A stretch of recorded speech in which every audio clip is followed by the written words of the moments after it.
here we are. It's Friday, August 2nd, 2024, and this is the weekly video. We do these every Friday. We get caught up on auctions that have taken place involving Chinese and Asian art, and sometimes Western art and so forth, and some auctions that are coming up. And I'm going to do a little bit later on, stick around, I'm going to do a little clarification on the video that I did the other day regarding a vase that's coming up at Bonhams. I did the foot rim video, and I was pretty negative about what's going on at Bonhams. I'm going to go through and explain why I took that position, because I'm extremely disappointed in how Bonhams is conducting business in a couple of the locations. I'm rather astounded, actually, and I'll go through why. All right, and I hope you hang around for that. All right, let's see what's been going on. A couple of things have happening. One of them is this sale is coming up in less than a few days, on August 6th. This is happening at Akiba Galleries in Dana Beach, Florida.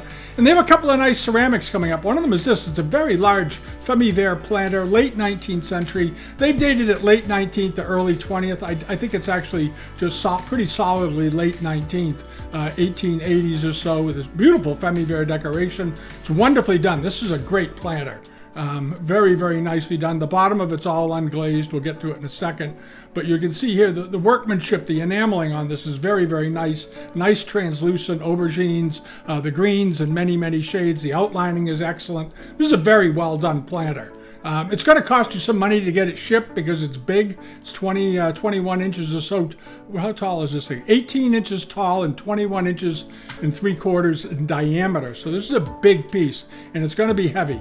It's going to be very heavy to ship, but boy, what a planter. If you're in Florida, you want to buy this. And the other thing that's coming up in the same sale is this. It's a very nice Kangxi period vase, or jar, rather. It's missing its lid now, but it's one of these cracked ice pattern with the plum blossoms or prunus blossoms on it. Here's some good images of it. It has a hole in the bottom. It was once a table lamp, not a big surprise, but it's a good looking pot. There's the bottom of it. But it's Kangxi, absolutely. It was probably lamped back in the 20s. It's a very, very nice example, though. I would put it back as a table lamp. I think it would make a splendid table lamp. You don't have to have the guilt of having had it drilled. So that's worth looking at. And this is all coming up at this auction, Akiba Galleries down in Florida, on the 8th or the 6th, excuse me, the 6th of August. So check that out. All right. And there were some very good results last week, and there was a huge bargain, and I hope one of you were the buyer, an insane bargain, unless the piece was severely damaged, which didn't seem evident in the photos. I'll get to it in a second. One of the things that did sell that I thought was a great buy was this. This was at Stair Gallery, a set of export teawares involving 4 cups, a sugar in grisaille decoration, a helmet creamer in grisaille, and then a gilt in grisaille, a memorial platter, and then an circa 1800 salver with lobed edges to it. This was a nice thing, and an armorial platter. All of this whole lot. This is why I always say leave a bid. The whole lot went for $250. And those of you that collect Chinese export porcelain understand why I said that. This was a great buy. I think there was a price tag on the bottom of the platter that was, last time it was sold some years ago, it looked like a pretty old price tag, sold for $285 or $290 or something. So this time around, the whole lot went for about $250 plus premium, or around $320, $325. That was a very, very good buy. So always leave a bid. Just leave the bid. You never know. And here's another case. I talked about this lot a couple of weeks ago when it first came up, because I thought, boy, this is a neat collection. Somebody collected helmet creamers, and there are 14 of them here. And they all look like they're in pretty good shape as far as the photography goes. They're sort of the simpler ones with just a little sprig of famille rose or underglazed blue decoration and so forth, but a beautiful grouping. And if you ever wanted to have start a little collection, here was a whole collection in one bite. And to get you started anyway, the whole lot went for $250, which works out to about about $20, less than $20 per piece. And this is why lots are so good. If you're a dealer, learn to buy lots, because a lot like this, you could break it up and you'll get $50 to $75 for each creamer. If you sell them on eBay or something, later on in the summer when the crowds come back, you'll definitely make money with that lot. All right, and then over to this. This was sort of a surprise. If you may remember, a couple of weeks ago, I talked about these candlestick holders and these candlestick holders. And these are modern. These are not old. These are 20th century candlesticks. They're elephants. They were good size, though. They were fairly big. But check, and they had a chin lung mark on them, so that tells you right away they're copies. And they sold for $3,000 plus premium with a $700 to $900 estimate. Now, Stair Gallery knows this stuff, and the reason they gave it such a low estimate was that they knew they were reproductions. They didn't say so in the listing, but a pair of export porcelain elephant formed candle holders, no date. They should have said late 20th century. At any rate, they sold for $3,000 plus premium to somebody. I don't know who, or around. It comes out to about $4,200 with the premium. I think the premium is 28%, so about $4,000 there. And then these were the real ones. And these were nice. The foo puppies here, the elephants, these were all late 18th, early 19th century, as far as I could tell. They looked nice. They were well done. They appeared to be in good condition. I think one of them had a little repair up on the candle holder, but that was about it. And this whole lot, all four of these, went for $1,500. So go figure.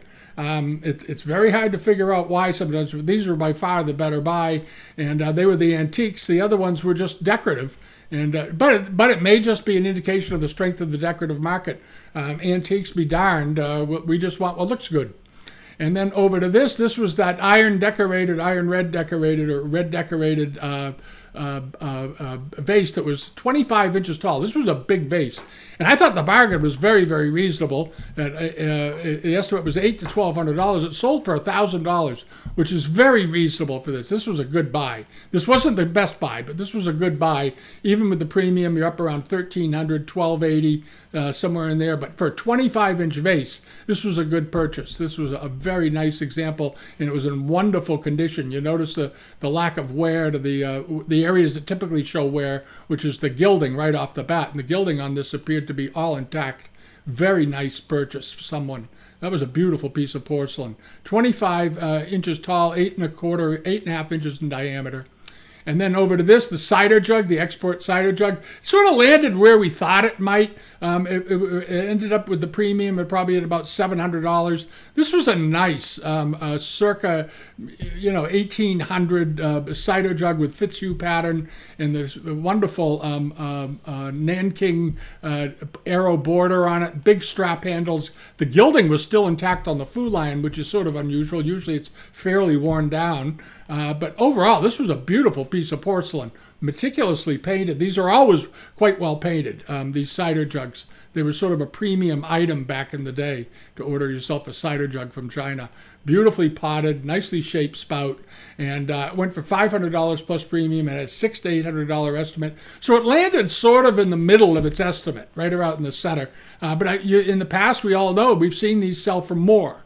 These can sell for $1,000 or even $1,200 at times. So this was a pretty good purchase too. Again, doldrums of summer, I think, just is part of the thing. Prices right now are very soft. But the next lot is the bargain of the week. This was a splendid big pair of heavily gilded Famille Rose baluster jars, probably from the early 19th century, wonderfully painted. Possibly late 18th century, but they're wonderfully painted. Again, the gilding on the mountains and the rocks. I mean, these things were just gilded to death.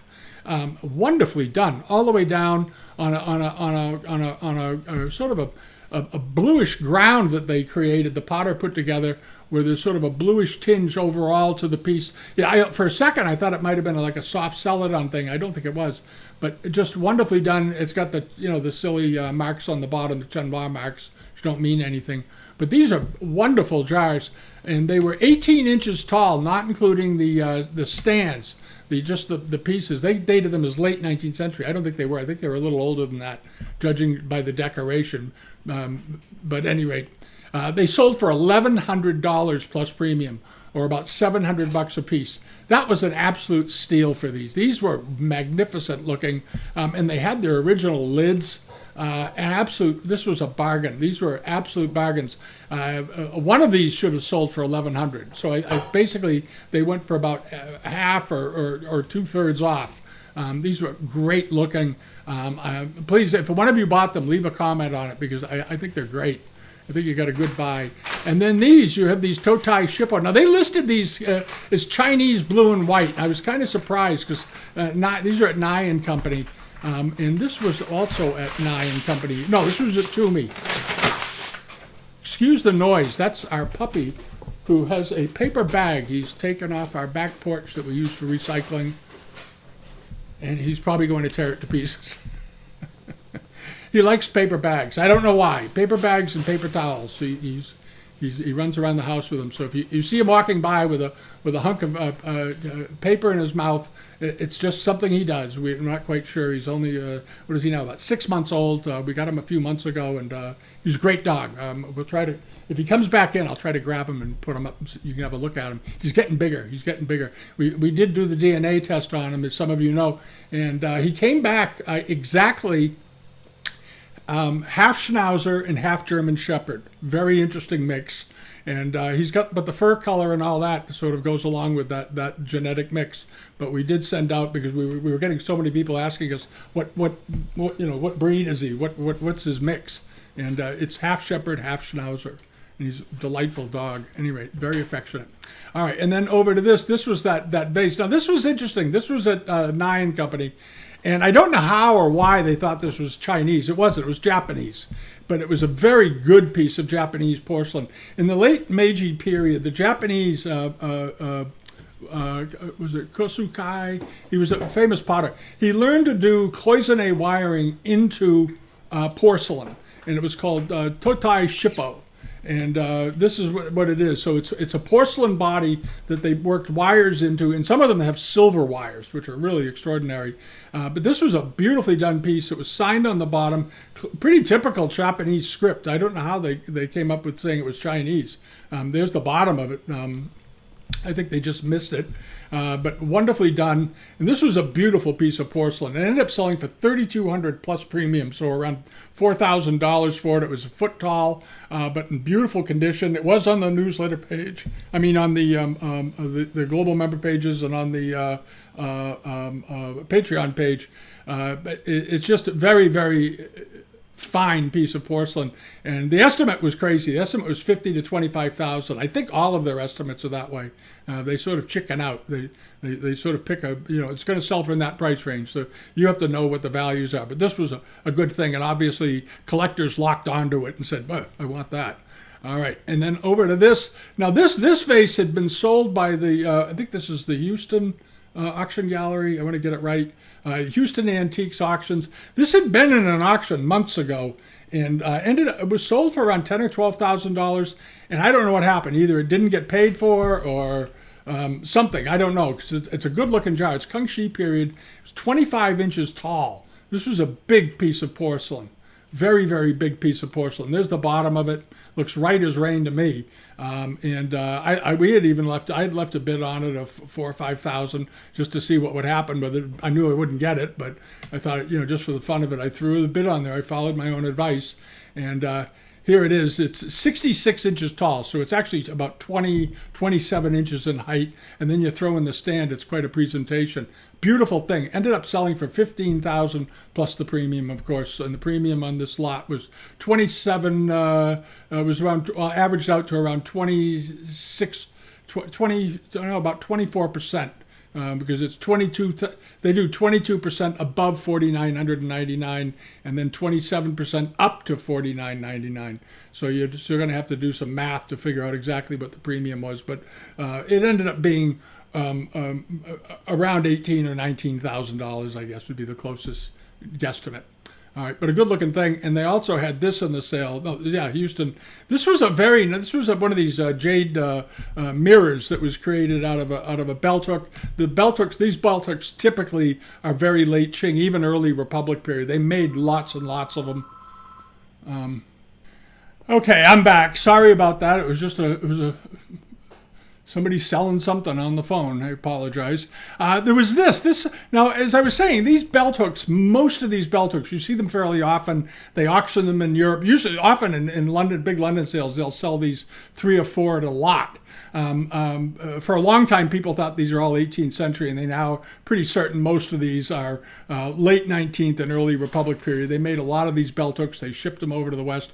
But what was interesting about this was the plaque that was on it. The plaque probably came off of a rouge scepter, off the head of a scepter. And it was very nicely carved. I think this was sort of a steal by the time you get this piece. If one of you bought it, because I said this jade work looks awfully good. Clearly not the same kind of jade that was used for the handle. It's a softer. It's sort of a very nice. It's a mutton fat jade, as they call it.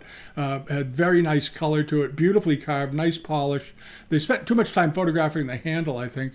But there's the head of it. There it is, with these endless knots, beautifully done, precious objects and all that business, nicely polished.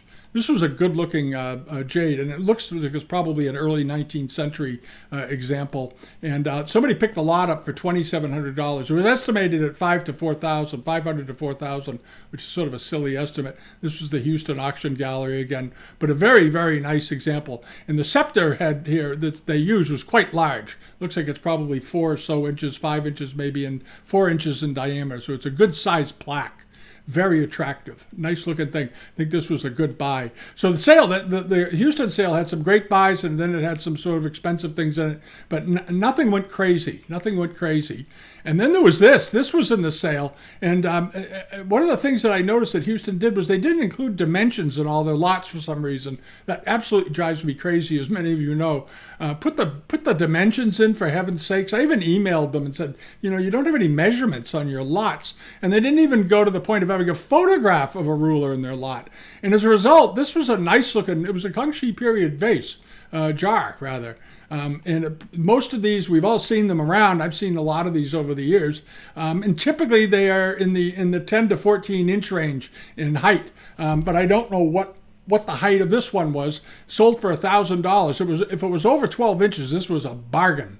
This was a real bargain because it should have, if it's a 12-inch or 14-inch example of this size, it should sell. The hammer price should be up around $1,500 to $1,800. Somebody bought it for $1,000. It didn't have a lot of watchers. This is part of that summer thing I was talking about. It only had 15 bidders watching that item, which is kind of surprising.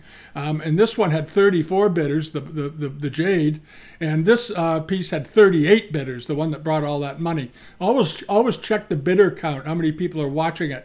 And if you have low bidder people on hold for this piece, if they're putting on watch lists, you have a chance of getting a better buy. It's just a little thing. I always check to see how many people have picked up on it, and if not many have, I'm very inclined to leave bids. That's how I bought on a lot of things over the years. It's not that there's anything wrong with the piece. Some pieces just get missed. And when you're looking at hundreds and hundreds of pieces, you're always going to have a few pieces get missed. And then there was this very nice late Ming Fawad decorated figure of a seated Buddha, but it was in great condition overall. It looked to be in wonderful shape. I liked the stand that it's on, this sort of aubergine glazed stand. The pottery on it was excellent. There wasn't any damage to the face. The headpiece was fine. Everything on this was in good condition. It was definitely an old example. It had a little bit of fritting along that fold in the robe, but that was about it. It was overall an excellent looking example. And somebody picked this up, I think, very fairly. Here's the back of it, typical back. Somebody bought this for $2,750 plus premium, so around $3,500. That was a good thing. That was an excellent thing. And this was being sold by Able Auctions in Los Angeles. And they did put the dimensions in. It was a foot tall. It was very helpful. It was a good idea, too, because some of these pieces, if you've been collecting for any length of time, know that they can be, 6 inches tall. Well, there's a big difference in price between 6 and 12 inches. Massive. Huge difference, night and day, on when the objects are very similar. And then the last thing was the archaic Who vessel. This was at Toomey and Company in Chicago. I had a lot of inquiries about this. A lot of people were asking, did I, on the identification service, they were wondering if I thought it was Ming, is it late Qing? Because those are all perfectly legitimate questions to ask, because the bronzes are so easily copied. And of course, in the 1920s and stuff, they were making copies from originals. They would get original archaic, Shang bronzes, all kinds of bronzes, and they would remake them with molds off of the old ones. So they were extremely good. And then they would carve out they would go over the mold that they made from it to sort of clean it up, make it perfect, and then cast a copy. And many of those ended up in museums in the West from 1900 to 1920. They were still hot from the kiln when they were bought by the museums in some cases. But this example here, when I was asked, I thought it was probably late 18th, early 19th century. Nice example though. This archaistic, the dowdy mask on it, the ring handles looked good, the bottom of it looked fine. I went over this a number of times with people. There's the base of it. Looks absolutely fine. And it sold reasonably. It sold within the estimate. I thought the estimate was very, very reasonable. This was a good-sized pot. It was 11 inches tall and over a foot wide. So it was a nice big cast bronze in good condition, hadn't been polished or messed with, and $1,400 plus premium puts it up at around $1,700. Very reasonable price. And then over to this, the punch bowl, China Trade punch bowl, measured 15 inches in diameter. It was one of the larger ones. It had a very nice gilded stand added to it at some point in its life. But this is one of these better examples made around 1875. A lot of these were made for the English market. That's where you see the most, with this very nice, very intricate honeycomb pattern, lots of good coloring. The only thing they didn't do a great job with was the photography. They overlit it. When you're shooting on white paper, you want to watch your lighting. And when you look through the camera, make sure what you're seeing in the camera matches what you're looking at without the camera, just with your naked eye. This was a nice bowl, and I think the colors were quite rich, but they got a little washed out in the photography from all the white area around it reflecting. But nonetheless, there it is. Here you can see how much light they used, because it washed out the whole upper section in this photograph. You got to be careful with your pictures, in other words. It was a lovely bowl. I'm not knocking them. It happens all the time. And it sold so it ended up selling all in for around $2,200 or so with the buyer's premium. And then over to this. This was another thing I got lots and lots and lots of inquiries about.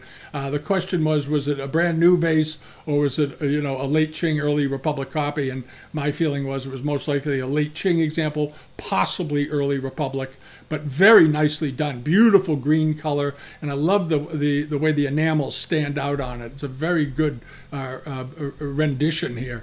And it did fine. It ended up selling for $2,600 plus premium, so around $3,200 or so, $3,300. But a beautiful example, and it was pretty good size. It was 25 inches tall. That's a nice size vase. So it wasn't they didn't overpay for it by any stretch. Very unusual color. And it looked to have been wonderful shape. They didn't bother with a picture of the bottom, which was I found sort of silly. Always include pictures of the foot rims if you're an auctioneer. Always, because you're going to get requests for it. You might as well just throw it in. But here was the enameling. It was beautifully done, very bright, very vibrant, and looked absolutely fine to me. $2,600 plus premium. All right, and then over here, let's see. We're going to get into. This is the Bonhams issue. I don't know what's going on with this company.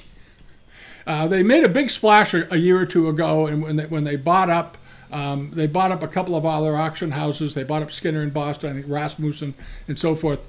And for some reason, I don't know why, but these auction houses that they bought, who weren't that great in the Asian art world to begin with, they didn't have great reputations. They didn't get into any sort of, now let's get your act together. Let's put some people in that really, really know what they're doing. Now the Sydney operation has always been a problem. It's sort of this kind of sale is sort of a representation of the auction houses that they bought. And I don't know why Sydney, the Australian Bonhams, gets away with this. I really don't. I'm amazed that they don't come down on them like a ton of bricks for this kind of auction. This is They have some good things in this sale. That's the thing that's maddening. They have a few good things in this auction, but the way it was presented and the way it was put together and the way it was advertised is absolute, I'll just say it, absolute crap and crap. I won't drop the S-bomb on that, but this was just so badly done. I think they need to fire a bunch of people. They just have to fire them, all right, because they're lazy and ill-informed. And I'm going to go through and explain why, all right? Excuse my little rant. All right, now, things that are good in the sale. They have this, the Bauer collection, 4 volumes. The 4th one, this was originally published. It was written by John Ayres, the original copies here. And this originally was 4 copies. The original John Ayres, the Porcelain collection. And in here they have 3 and 4. Then they have the Bauer collection of jades, and they have the Bauer collection of snuff bottles. Now, if you don't know about the Bauer collection, you should. It's in Europe, it's in Switzerland. It's one of the great collections in the world of Chinese ceramics, and they do scholarly work. Their book on the Bauer collection book on monochromes is probably the best book in the world on monochromes. I have it. I've been meaning to do a review of it and show you the book because it's so extraordinary. It's an exceptional book. And the Bauer collection was, famous, like the David, like the David collection in England. It was that caliber.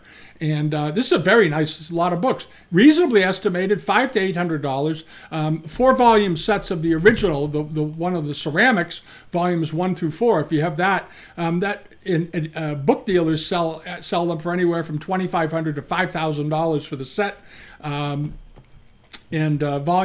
Individual volumes typically sell in the $500 to $700 range. So here you have this and the snuff bottle collection, which is quite extraordinary. It's estimated modestly at $500 to $800 Australian, which is about a third less than US dollars. $550 Australian is $358 in US currency. They've got it right up there. So this could potentially be a great lot to buy from somebody.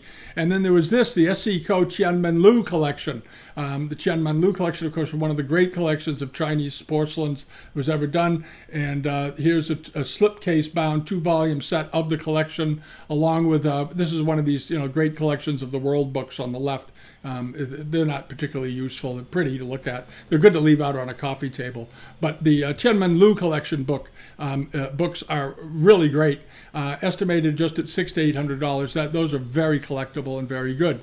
And now we get over to the problems. All right, this was the vase that I talked about on the foot rim video I did, because I'd gotten a lot of inquiries about this vase. And based on the photograph, and I talked about it last week, I said, okay, it has all the outward appearance of being a Kangxi vase based on the color and the decoration. It's all very, very well done. If this is what it really looks like, this is nice.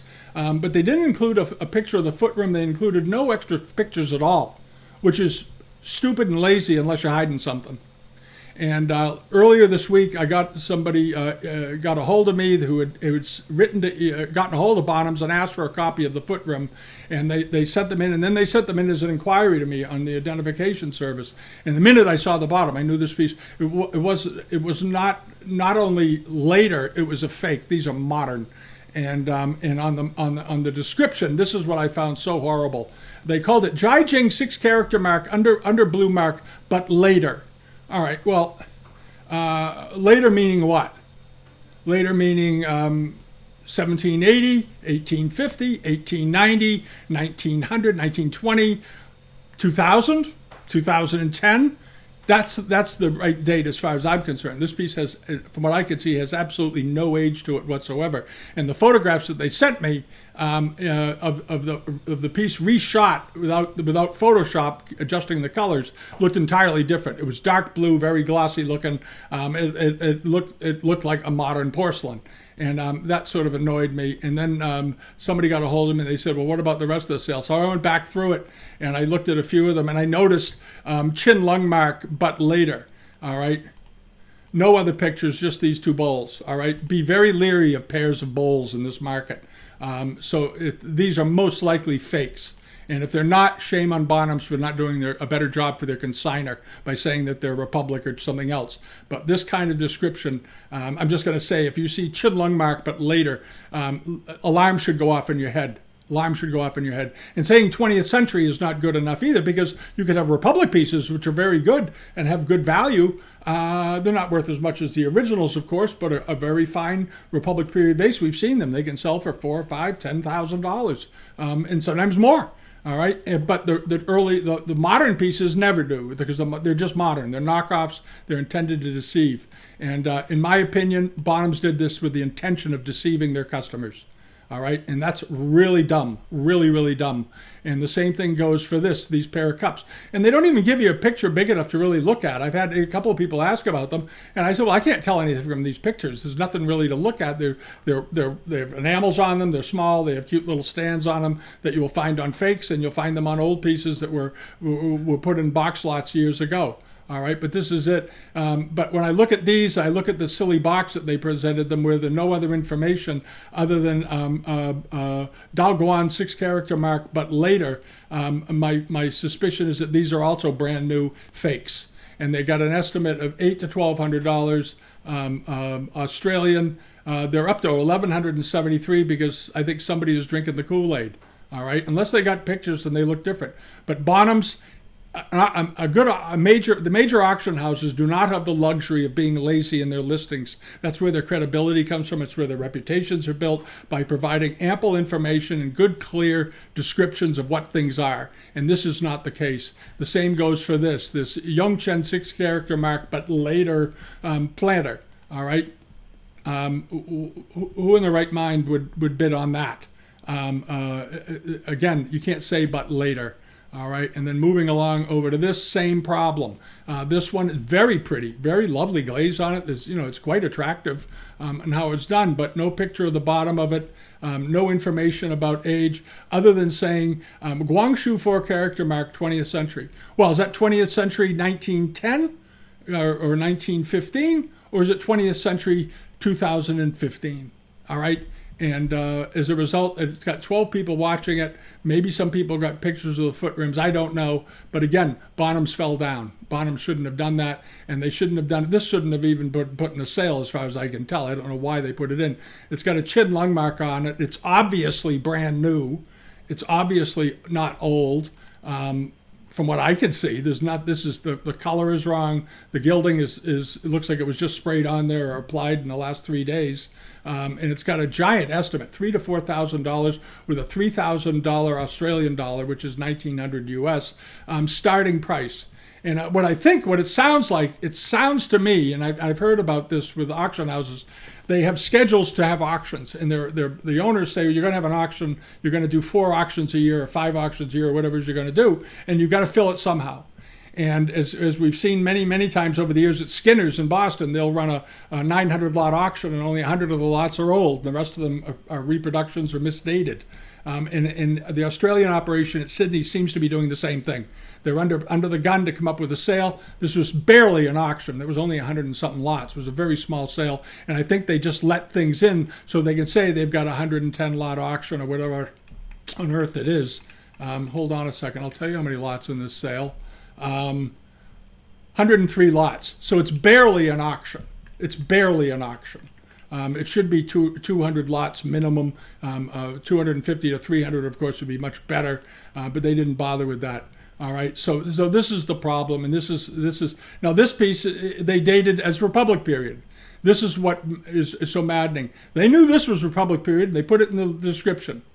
All right, but this one, and this one, and this one, and this one, they didn't even say that. So they know about saying Republic period or later. So I guess the code word at Bonhams is, if it says 20th century, it means modern or late or even 21st century. But regardless, that was the problem, and that's why I did the thing on that particular vase, because it was, when I saw the difference in colors, it was obvious that this was an intentional bit of photography intended to deceive people. Nothing else. It was pure. This photograph here of the vase, where the heck is it? There it is. This is an attempt at pure fraud, as far as I can tell. All right. They should have, the cameraman who took this picture should have looked at his camera and said, gee, that's not this, if that's what he saw through his viewfinder, he should have known his white balance and his color adjustments were way off. because that's not what it looks like at all. Not even close, as you can see. Here's the picture next to it. All right. So this is the kind of thing that drives me crazy. I go on these rants once in a while. I apologize for them, but somebody has to say it. And I really don't know what's going on with the big auction houses. They are Sotheby's and Christie's too. They haven't seemed able to put together auctions as like they used to of antiques. They're doing some. And they're doing some jewelry and stuff, but they seem to be much more interested in just turning cash because they're not getting the estates they used to get, apparently. They're not getting some of the collections they used to get. Their annual sales are declining, and I think they're looking for new markets rather desperately to support themselves, so that you're seeing lots of NBA sweatshirt, jerseys for sale. I understand they're collectible, but they don't belong at Sotheby's and Christie's, frankly. Neither do Hermes, 3-year-old Hermes scarves. That's just they're just pandering to get money in my opinion. I think they're on the wrong path, but those are just my thoughts. All right, now, the other thing I mentioned was the other day in the foot rim video, I had made a mention that generally when they make rose mandarin and rose medallion copies, they don't bother putting gilding in the hair the way they should, or highlights in the hair. This is a brand new bowl. I found 2 of these, and they're starting to put gilding in the hair. This is a reproduction of 1840s to 1860s Mandarin punch bowl. This piece is not old. It's been rubbed around the rim a little bit, but if you look at it carefully, the way the faces are done, the colors, this bright orange ground, a lot of the things are just off on it. The Greek key border is very poorly done. That was one of the things they always got just right. The way these flowers here, this little cluster of flowers here, doesn't look right, and so forth. And here's the other side. There it is. All right, this is a brand new bowl. All right, and so is this. This was really disturbing. This is in the same auction. This is, if you want to see them, they are at Amaro Auctions in Sarasota, Florida. Now, they haven't dated it, which is reasonable. They shouldn't be. But this is a modern bowl made probably within the last 5 years. And they've decided that they're going to start making reproductions of China trade wares. And I've talked about it before. I've seen some platters. I saw there was one auction house that we talked about a while back. You may recall they had 3 lots of 15 armorial dishes, all with the exact same armorial crest on them.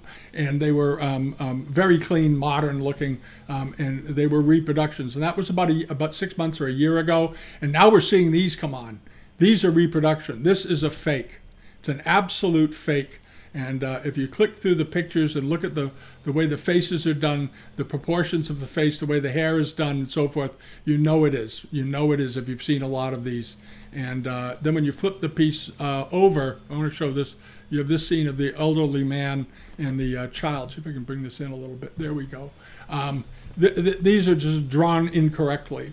All right, the background they got pretty well. The blue in the sky, the enamels in the sky looks pretty good. There's a lot here that looks very convincing. And then what they did was they burnished the gilding, or made it look like there was a bit of rubbing to the gilding here and here. But you can see some of it. It's not really gilding. It almost looks like brown paint. But they're getting there. And the bottom of it has a brown foot rim, which it really shouldn't have. Here's some pictures of it. There's the foot rim. And that's a pretty convincing looking foot rim if it was trying to be early 20th century. But anyway, that's what's going on. So expect more of these and be very leery. They're starting to copy Chinese export wares because they have value. And if an authentic example that looked in this idea and this style is 15 inches can sell for $2,000 or $3,000, well, they're going to make copies of them in China, because that's not an insignificant amount of money. If you can make a bunch of them and ship them all out and get them into auctions, you may do pretty well with them. So we're going to see what that brings. I've bookmarked it. Right now it's got 1 bid. It's got 23 bidders watching it. It's got a $300 to $500 estimate. It's 11 inches in diameter, and a lot of people are I'll guarantee you that every person with the 23 bidders are on here. I'm going to guarantee you that 90% of them think these are old bowls. This bowl is a fake, and that bowl is absolutely a fake. They both are absolute fakes. So be very, very careful. And now over to what sold on eBay. Not that many things went through last week. One of them was this. This was a really cute. Look at the price. 15 pounds for this, or about $19 US. The shipping was actually more than the bowl. Of course, it was $35 to ship it. But a nice piece of 18th century rose mandarin. Famille rose rather. Qianlong period. Nice piece. And again, it goes to showing that you don't need to spend a fortune to get a decent antique. Here it is, $19 plus shipping, so it's around $50. Not a bad thing at all. And he had a bunch of them. And generally speaking, if you buy a bunch of cups from one seller, you ask them to give you a combined shipping rate, and usually you end up getting they could ship for $35. They could probably ship 3 or 4 cups because there's sort of a minimum shipping that you're going to encounter when you just put the box at the post office. It isn't by weight; it's by size. So you can get often a very good deal by just buying 3 or 4 pieces and having them shipped together if their sizes are compatible with that. And then over to this. Had a bunch of people asking about it. People asking me about it before it was up. This piece has been up twice. And it's a Ming vase. It's a Ming jar. It's a nice one. There's nothing wrong with it. Apparently somebody bid on it before and thought it was a copy or something. Or someone bid on it, didn't pay for it, knowing that they'd be forced to relist it and maybe they'd get a bit of a bargain on it. That's sort of a dirty trick that they do. There's the bottom of it. Looks absolutely fine, slightly concave, lots of legitimate wear. The texture of the paste looks fine. You look down inside the piece. There it is. That's exactly what it should look like for a 16th century jar. I have no problem with this jar at all. And it sold for $3,050, which was a very fair price. I think this was a good jar. If it had gone for $6,000 or $7,000, I would have been completely surprised because the drawing on it was so tight. It was probably Jiajing period, possibly early Wan Li, but more likely Jiajing. Very, very nice example. Very pretty. I hope one of you, because I had inquiries from a number of you, I've told you all the same exact thing, but I just want to make, if one of you got it, let me know, because it's a very nice piece of porcelain. And then over to this sold, and I was wondering how this would do, because this was a transitional period, Shunzi period a jar, but it had very unusual coloring. It had this sort of overall blue cast to it. Like they added some quite a bit of extra cobalt to the white glaze. Part of it is white over here, but then there's these washes of light blue over it and then darker blue up here. It was very nicely painted. This was a beautiful example. We've seen a lot of these, the more typical ones with food lions and vines and all that. This one is nice. It's a garden with blossoming flowers. Here's the bottom of it. Looks absolutely fine. That's what they should look like. The reproductions look pretty good, I have to say. I've seen some very good copies, but this is what it should really look like. I noticed that nice crisp, sharp edge where the footprint ends, and then you have little bits of debris and wear. Now, there is glaze in the bottom of this. Just keep in mind that doesn't mean that it's old, because on the reproductions, they're adding splashes of glaze to the bottoms too, because they know that's something people look for on the authentic pieces. So it doesn't mean it's always a fake, but it doesn't mean it's always authentic either. So keep that in mind. And then there's a bunch of things coming up this week. I looked at the list before I started the recording, and there's about 120 to 140 things on the newsletter page this week over on bitamount.com. So if you're used to this page, you come over to Bitamount, click newsletter page, come down, and this is all the stuff that's in here that we picked out. We look at all of these. We look at every one of these to make sure they're okay, and put them through. We got about 120 or so, 130 new things to put on there this week. Some of them look quite good. There's a couple of nice little vases. There's one person has a pair of enamel. They were apparently lamped, and they're identical, and for some reason he's selling them separately. I don't know why, but they make wonderful lamps. If you're looking for a great pair of table lamps, you want to come over and check it out. They're antique. They're 19th century vases that were lamped probably 80 years ago, but there's no harm in using a Chinese vase as a table lamp. If you don't plan on leaving something with flowers in it all the time, you want to make it into a lamp, and it already has a hole in it, go ahead and do it. It's wonderful decor. We have a number of them in our own home. All right, so anyway, so there it is, and if you do this, you can sign up for the newsletter page here, and you just click that little button, and it'll pull up a sign-up form. Just give us your email address. The only thing we really need. We don't need your name or anything, and we never rent. We got a call, an email from somebody about a month ago that wanted to rent our email list. It happens about 3 times a year. It was at an auction house that wanted to rent our list, and I said no. I've never rented it. We don't do that. It's a violation of the trust agreement we have with you.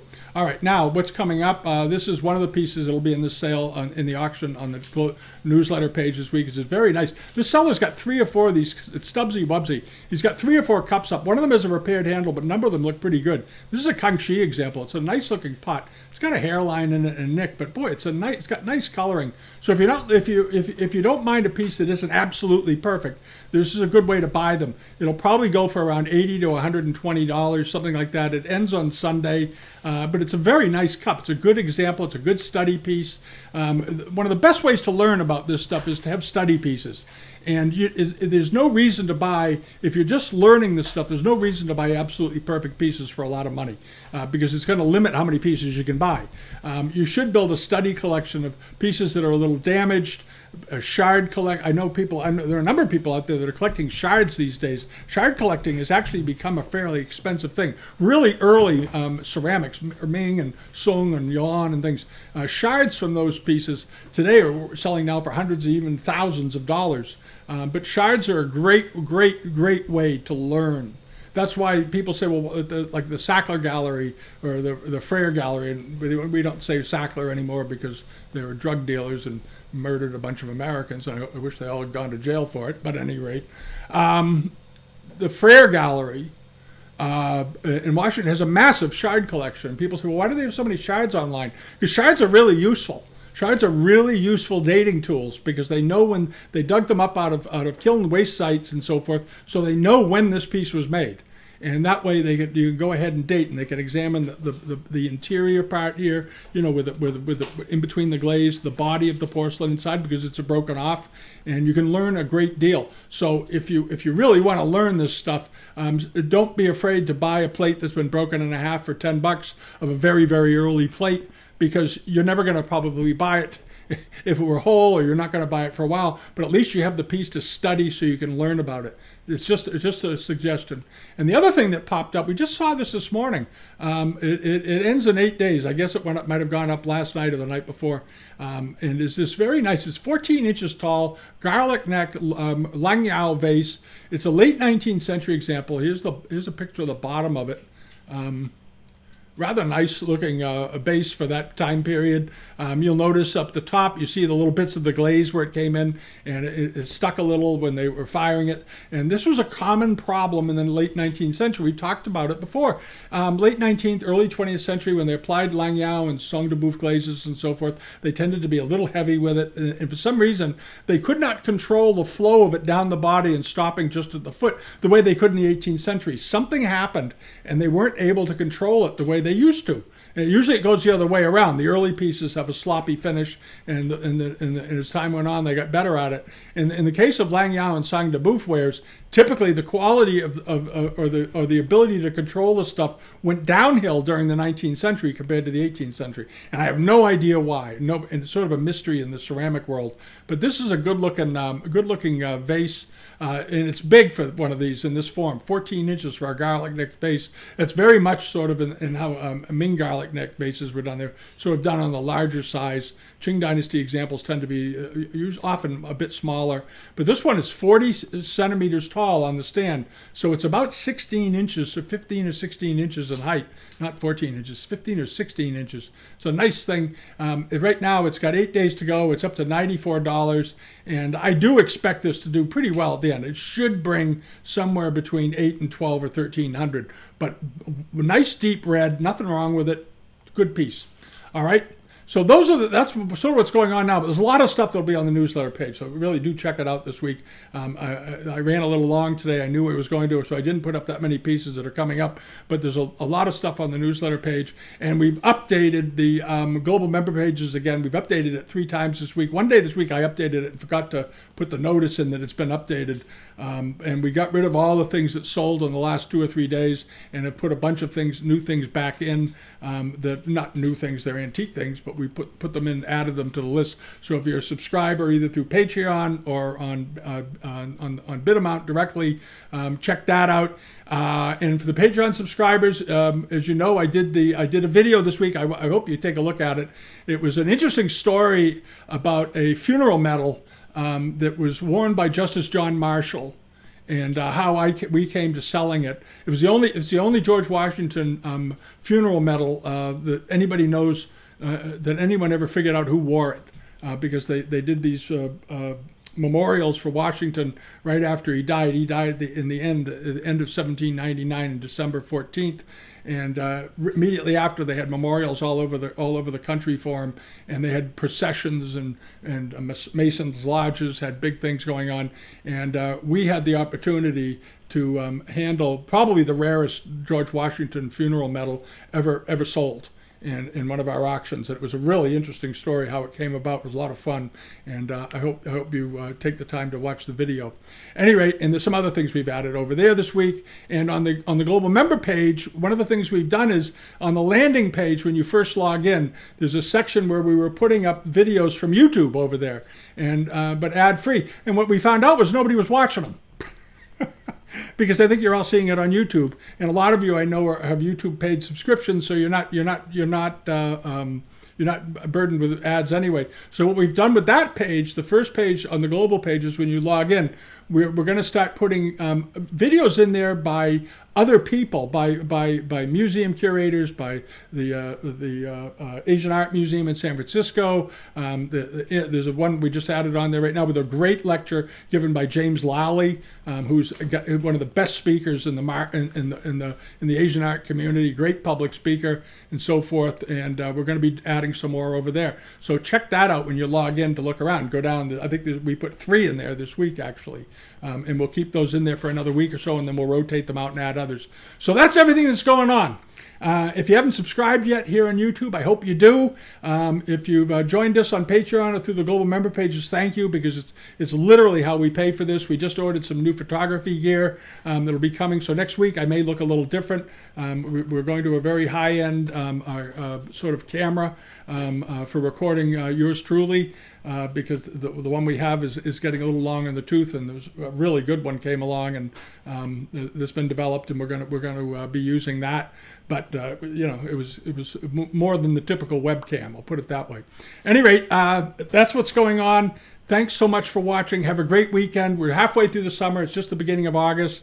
I hope you have a trip planned. And but always leave a bid. Check the sales out. There's a lot of opportunities out there, like that big pair of jars we saw sell. Very, very good opportunities out there if you're paying attention. If you're on vacation, I understand. Go on vacation. Have a good time. But that's the deal. All right. See you all next week, and thank you for watching. Thank you very much. Appreciate it. Bye-bye.